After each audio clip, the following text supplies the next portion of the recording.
Good evening. Glad that you are watching us on the county's television on the news tonight.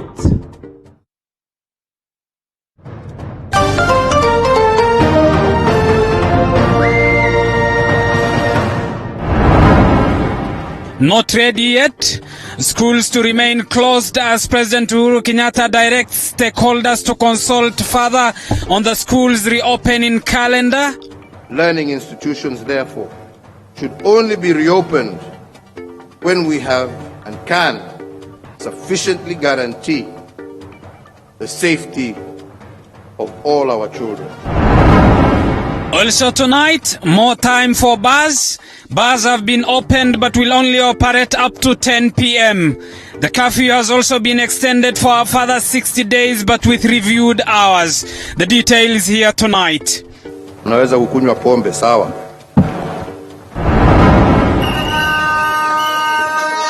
Plus, KNH strike begins. Kenyatta Hospital staff kick off their strike, halting services at the largest referral hospital. Many patients were left stranded. We have the details in this newscast tonight.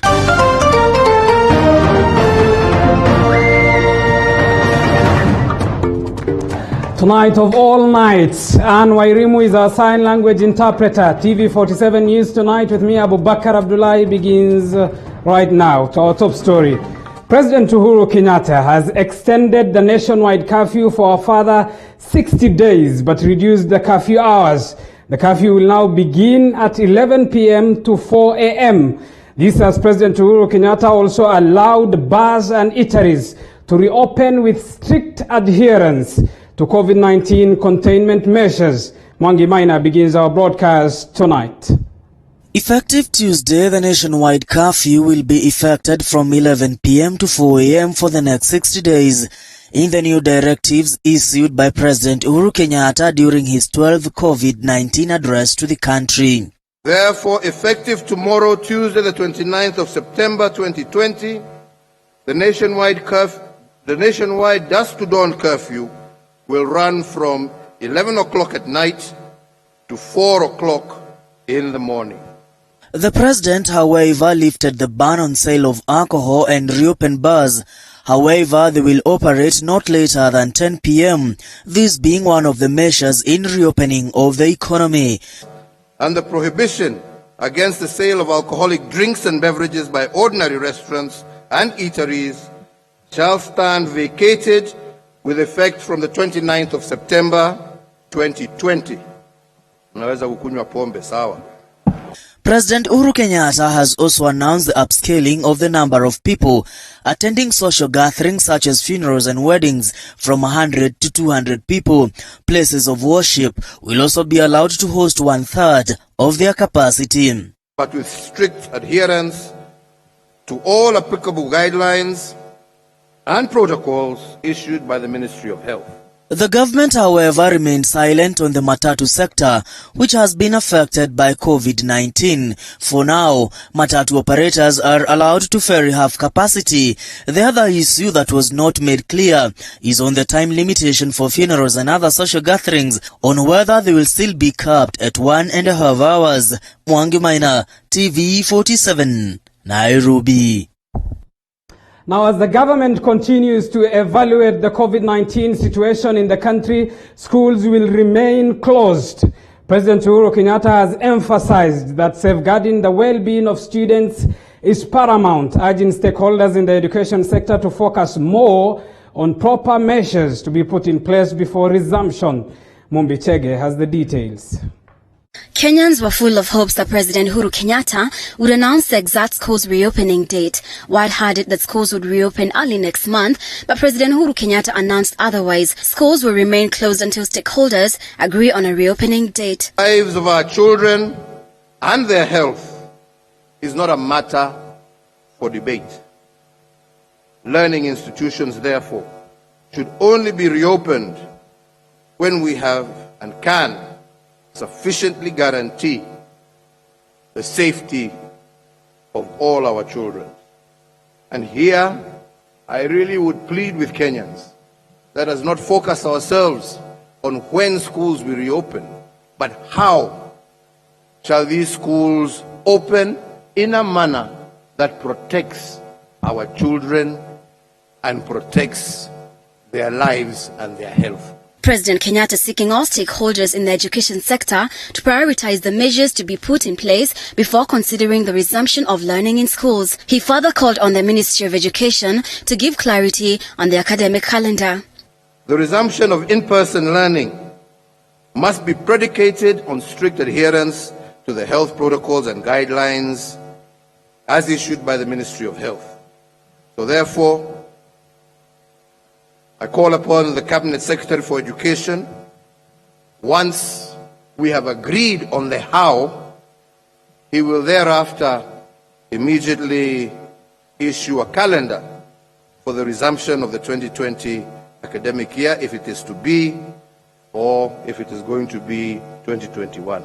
The President's directive comes as some teachers reported to work as directed by the Teachers Service Commission. The Ministry of Education has been giving mixed signals on the exact school's reopening date.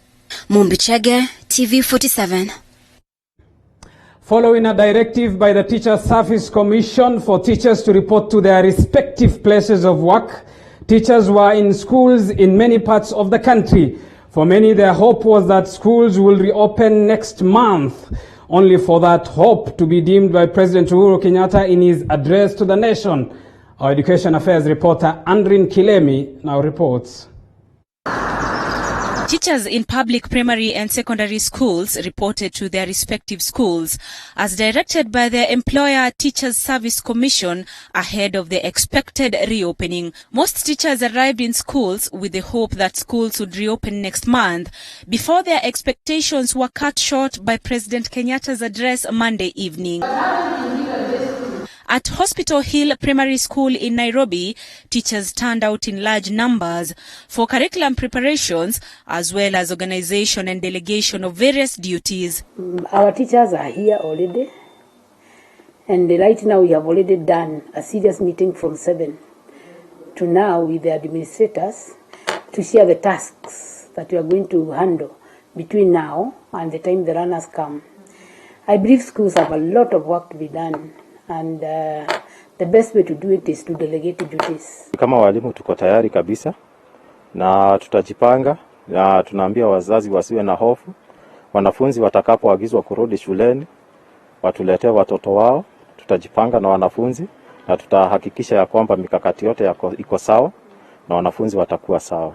Teachers, however, say implementing some of the measures issued by the government will be a hard task. This includes ensuring their students have masks on as required by the ministry. So I'm concerned and I'm asking myself, will we be able to manage them, putting on the masks for the whole day? The other one that might be also a challenge is the loss of the masks. Children are children and they keep praying. What will happen should they lose the masks? That is what we were discussing here with my administrators, which would be the best option. So we have even suggested that we can request the parents to provide some few masks, written the name of the learner and retained by the class teacher. Just in case the one that was carried from home gets lost, you have a substitute of a mask. At Mwiki Primary School, which has a total of 3,600 learners, the biggest challenge will be maintaining the 1.5-meter rule. The school would require an additional 180 classrooms if each class was to have between 15 to 20 learners. Mambo ya maji, naona tumepewa tanki na serikali. Hii ni serikali imetupatia na umeona mmezunguka huku kote, mumeona tuko na water points 70 za pale watoto wetu wataoshea mikono.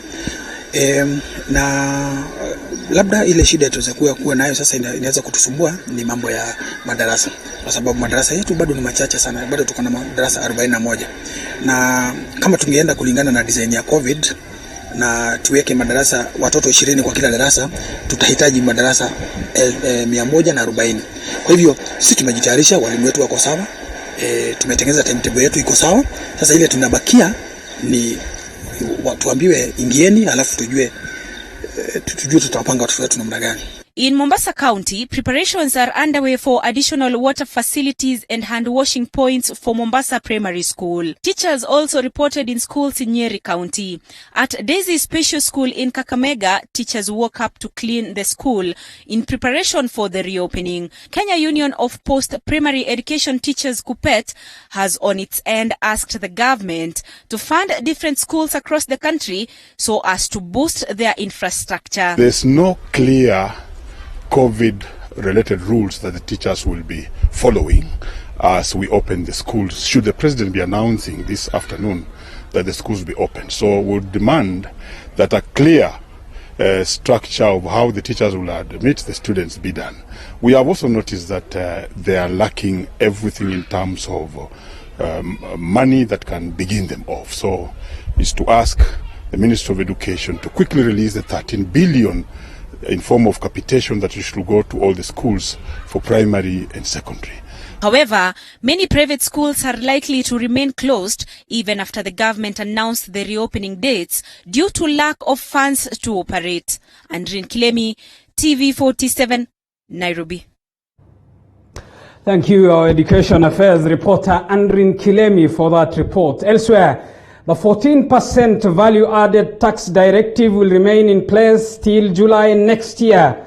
This is according to President Uhuru Kenyatta, who in his speech says the government has rolled out a number of directives, issued a number of directives to the National Treasury to see the micro, small and medium enterprises boom again. Nanok Lorraine breaks down the numbers. Bring this meeting to an end. President Uhuru Kenyatta has directed the National Treasury to consider retaining VAT at 14% until the 1st of July 2021. Treasury has also been directed to retain income and corporate tax rates at 25% until the 1st of January 2021, as well as maintain 100% tax relief for monthly income below 25,000 shillings up to 31st December 2020. The National Treasury considers retaining the VAT at 14% until the 1st of July 2021. 2, that the National Treasury considers retaining the income tax rates pay as you earn at 25% until the 1st of January 2021.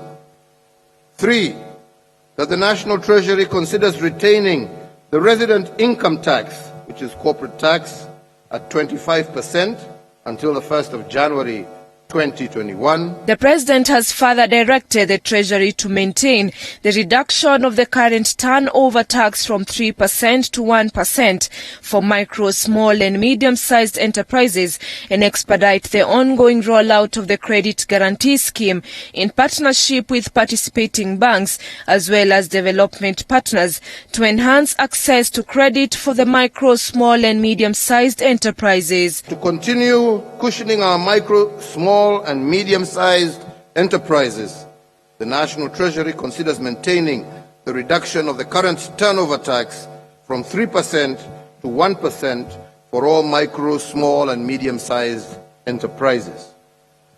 And 6, to enhance access to credit for our micro, small and medium enterprises, the National Treasury is directed to expedite the ongoing rollout of the Credit Guarantee Scheme in partnership with participating banks as well as our development partners. The Credit Guarantee Scheme, as approved by Cabinet. This, he says, will enable the country to access credit and increase the amount that can be lent to the business sector by an additional 100 billion shillings. Nanok Lauren, TV47. Now, Deputy President William Ruto skipped the national conference on COVID-19 today. Ruto was scheduled to invite the president during the conference at KICC, but was never in attendance. This story was prepared by Paul Kirobi, but voiced by Nancy Kimuyu. The day's program had indicated that the second in command was to welcome the president to make his 12th address.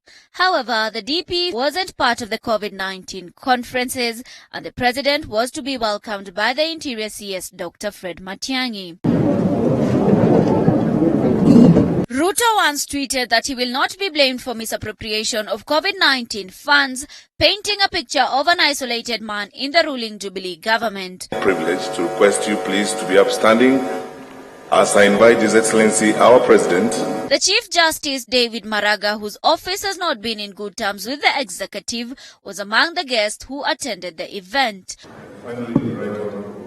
Others include ODM boss Raila Odinga, his ANC counterpart Musalia Mudavadi, speakers of both houses Ken Lusaka and Justin Muturi, as well as COG Chair Wycliffe Oparanya. And I think as Africans must congratulate ourselves for having taken measures that ensured that Africa did not become the major victim of this pandemic. I think the COVID scenario, as bad as it has been to the Kenyan people, has shown that perhaps the fear that we sometimes have that certain functions should not be devolved can be overcome through concerted effort. The DP, just like other politicians, has been holding political rallies over the weekend against the government's ban on political rallies. Nancy Kimuyu, TV47.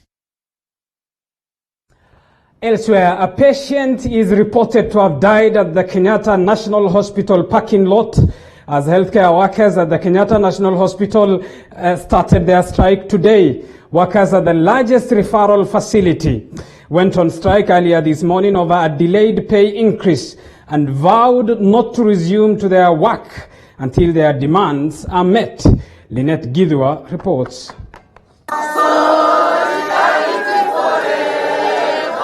Kenyatta National Hospital workers went on strike Monday morning over a delayed pay increase as they accused the Salaries and Remuneration Commission of failing to implement a salary increase agreement dated 13th September 2012. One patient is reported to have succumbed at the Kenyatta National Hospital parking lot, awaiting to be attended to. Many patients and their families were left stranded following the strike. Kupakisha wawili, mmoja ndio tumekujia leo, mmoja amekufa. Na saizi hakuna madaktari, tunapeleka wapi? Kenya National Union of Nurses Secretary General Seth Panyako called for the president's intervention in handling of the matter, citing SRC's ineptness in delivering results. The Nurses Union has accused the SRC of overstepping its mandate and failing to implement the salary review, which has been approved by Parliament. I want to take this opportunity to talk to the President.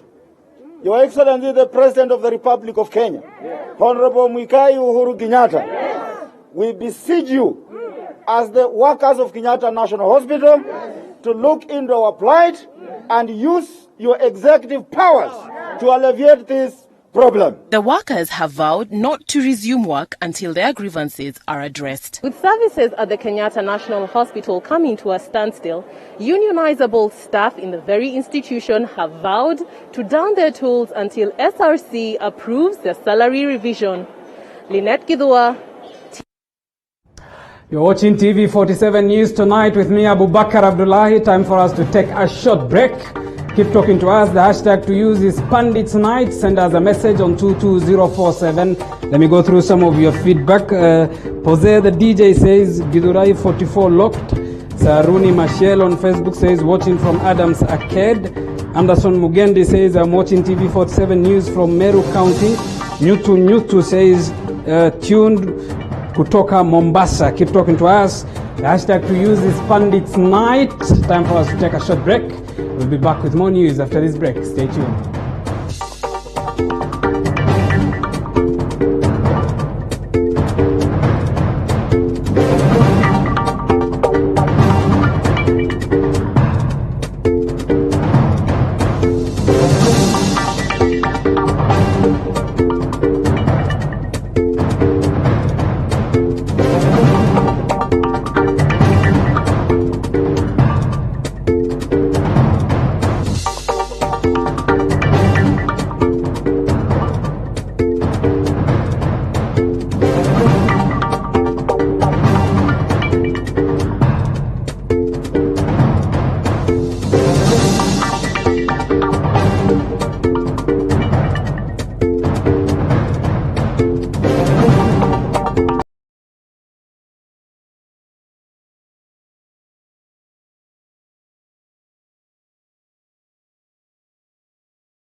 Welcome back to TV47 News Tonight with me, Abu Bakar Abdullahi. Thank you for staying with us.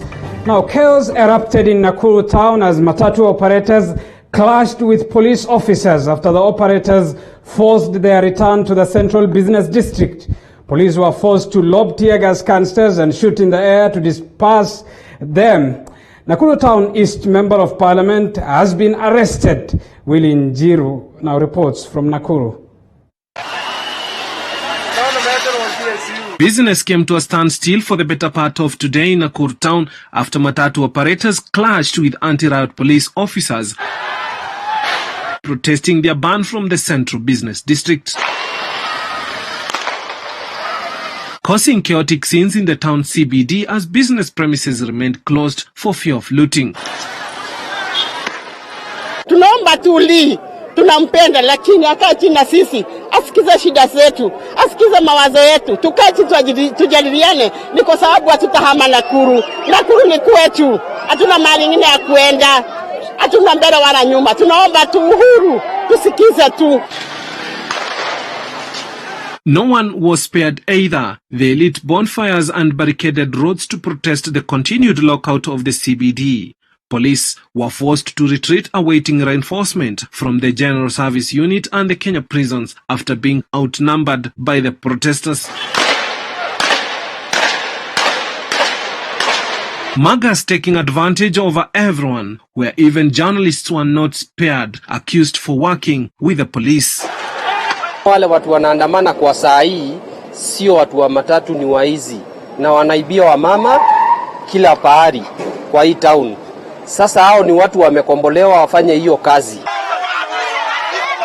The operators felt left out in the county's planning and decision making, stating that this move was never timely and the county gave them a deaf ear. Nakubali tu turudi state kwa sababu huku tuko na shida kwa sababu ya gari, hata ukiosha ingari anatuambia kuna COVID, tunashindwa na Naivasha stage irudi kila mahali, hata Nairobi tunashindwa. Kwani Nakuru kuna shida gani?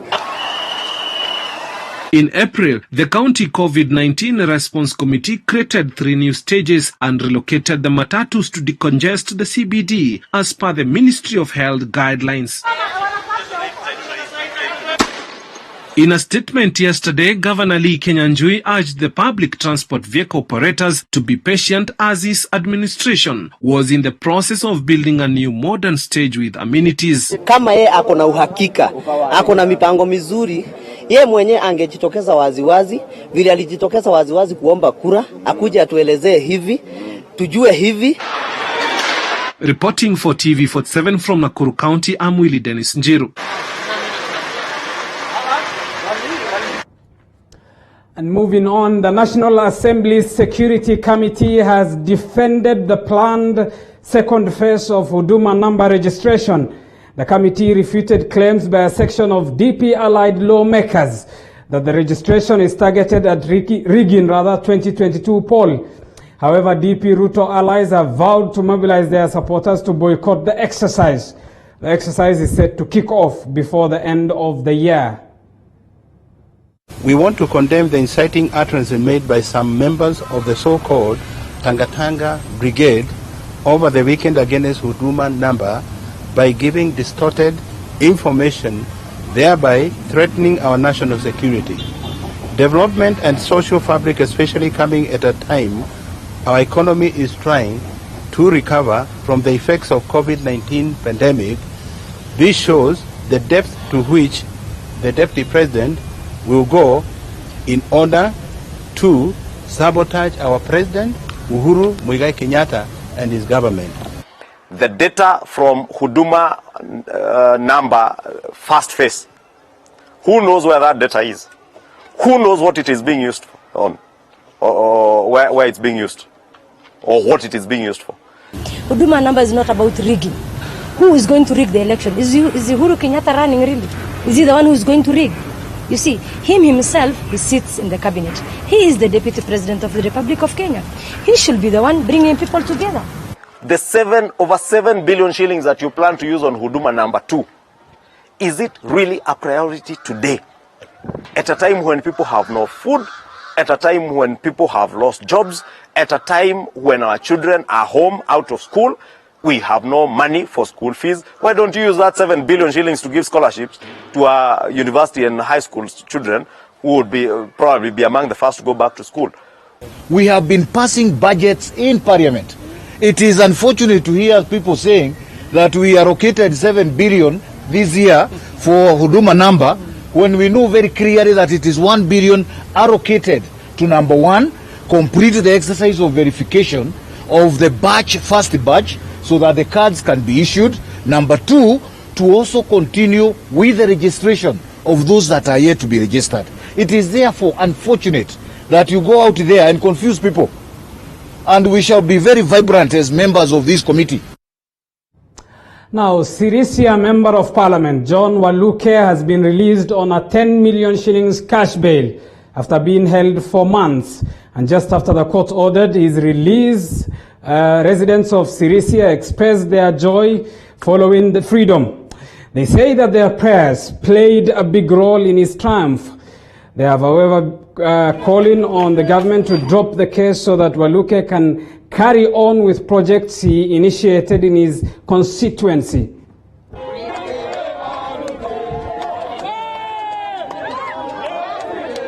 Maombi yetu imesaidia sana, tunakuwa na fast usiku na mchana mpaka mheshimiwa wetu ametoka kwa ajili ya maombi yetu. Nashukuru sana kuja atumike nasi, tufanye kazi pamoja na tufurahi. Tumefurahi kama wamama wa Sirisia, maendeleo ambayo mheshimiwa wetu ametufanyia. Hakuna mtu yoyote ambaye anaweza kutumalizia hii miradi yake. Amefanya maendeleo, ametuchangia makorofa, ametuletea lami, ametuletea maji, stima. Hata saa hizi vile tuko hivi, Sirisia imebadilika kwa sababu ya mheshimiwa. To Eldoret, where over 1,500 Juakali artisans and mechanics in Eldoret are counting losses after the county government of Uasin Gishu demolished their structures last night. The county government says the move is meant to pave way for the construction of a wall around the area. Calvin Chitwa has the details from Eldoret. Despite being served with an eviction notice on Friday, those affected by the Sunday night demolition alleged that the notice was delayed to deny them an opportunity to move to court to obtain an injunction that will annul the exercise. Tulikata license. Na hizo license tulikata juzi, walikuja wakasanya zote. Na tujui, swali yenye tunajiuliza ni kwamba mbona walitupea license na wakachukua pesa zetu, na baada ya muda mchache wanarudi wanabomoa na kuzichukua zote. Ilani walitupea Friday na hiyo wakakuja Saturday usiku, Sunday usiku. Of which hiyo muda ilikuwa muda mfupi zaidi. Wamevunja kila kitu yenye ilikuwa ndani hoteli. Hao mama wako na watoto na wakwenda shule. Na kuna wayatima, kuna wamama wajane wako hapa hivi. The traders say they incurred huge losses and have been left without nowhere to operate. They have accused Governor Jackson Mandago's administration for not considering them during these tough economic times. Wamekanyagwa mali yao yote. Hakuna kitu waliruhusu mtu yote kutoa. Kila kitu imeharibiwa ndani. Kuna vitu yenye walichukua kwa loan, hawajalipa, loan haijaisha, wamebomoa kila kitu yote, mekanyagwa chini. Aswa kitu yenye imefanyika, kusema kweli hata si tumeshangaa. Si jambo la kawaida, na kama inaweza kuwa iko maneno mengine tofauti na hii, sababu si kitu ya halali kitu kama ikifanyika, watu kupigwa na kukanyagiwa vitu zao. Ni makosa sana. Watusaidie. Kwanza hata wametoa hapa na tujui mahali tunaenda. Kwa hili hapa napitia kwa ajili ya upumbavu wangu. Kwa sababu ya kura yangu ndio imefanya nipitie mambo kama haya. Kiukweli nisingepiga kura, nisingepitia mambo kama ambayo nayaona. Manake hii ni asanti kwa mara ya mwisho kwa sababu mheshimiwa anaondoka. Lakini je, hii sasa ndio shukrani ambayo ametupatia?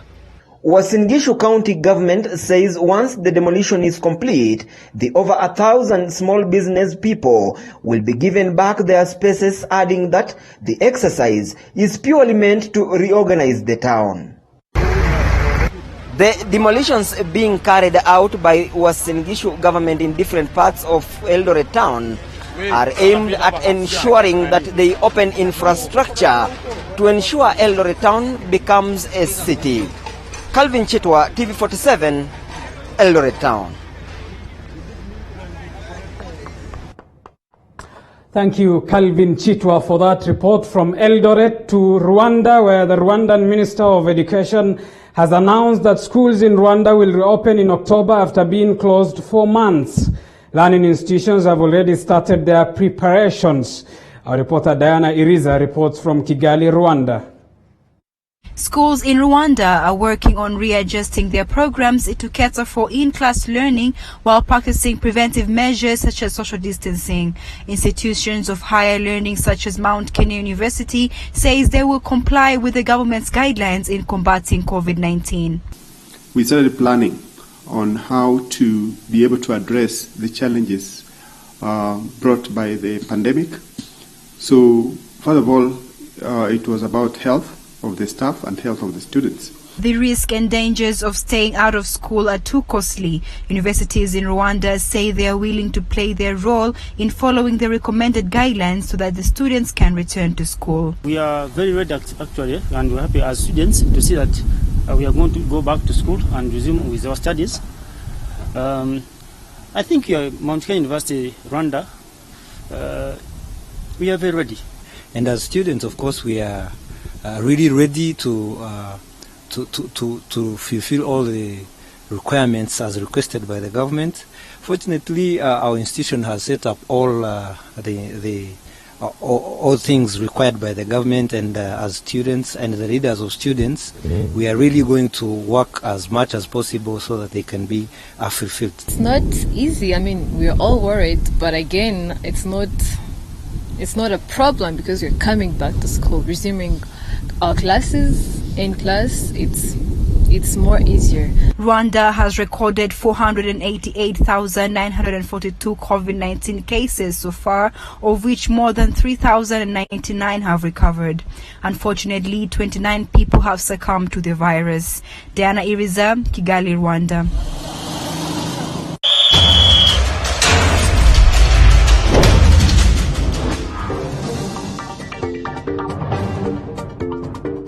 Let's get to the world of sports now, and veteran goalkeeper Arnold Origi has made a comeback to the Harambee Stars squad after a 5-year hiatus.